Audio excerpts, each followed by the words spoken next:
Think about this. What words come to mind when you think of a troubled teen? You're probably thinking depressed, antisocial, and disobedient. But Aline Ledoux reflects none of those traits. She has an awesome personality. She's really bubbly and goofy and easygoing, and she has a ton of friends. Her life came to a halt the moment her parents found out she was dating Ashley, a girl. Keep in mind, Aline's never done drugs, she's never driven while intoxicated, and she's never attempted to kill anyone. But because she was dating a girl, that was enough reason for her to be sent off to Shelterwood, a therapeutic Christian group home for troubled teens. So what happens to someone who's clearly not troubled but treated as if they were? Every year during the summer, her family goes on a small vacation to Deep Creek. And what Aline thought to be a road trip there turned out to be a road trip to where she would be housed for a year and a half with strangers. Upon arrival, Aline was stripped of her cell phone, her iPod, her camera, and her laptop. This was level 1 out of the 5 levels that had to be passed in order to graduate. She lived under extreme supervision, no shaving unless supervised so they knew she wasn't trying to kill herself. She had to eat all her food while being watched so the counselors knew that she wasn't trying to starve. Talking to anyone was supervised so they knew that she wasn't planning on running away, and even the letters she sent me had to be censored by the counselor because it mentioned Ashley.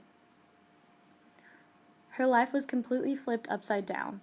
Her relationship with her parents had been ruined, and she had no way to communicate with Ashley because her parents allowed only certain people to send her letters. Although her life had become a struggle, she has always been one to adjust to her environment even when times are hard.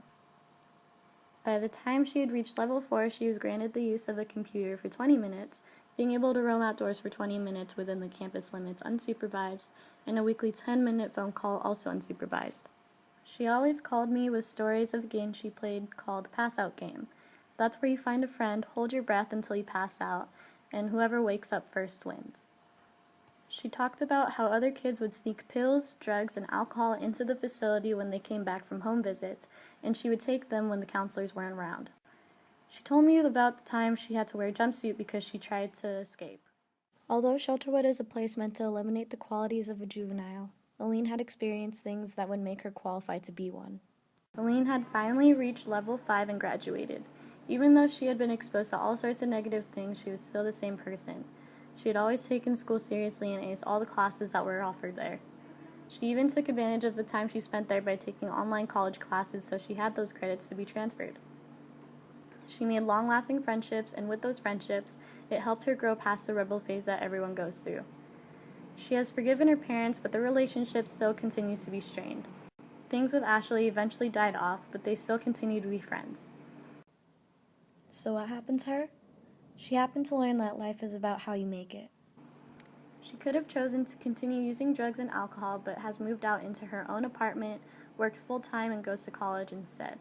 She could have chosen to never forgive her parents and stayed angry, but she continues to work on their relationship to be better. Shelterwood, though seemed to be the worst thing to happen to her, turned out to be her greatest learning experience of all.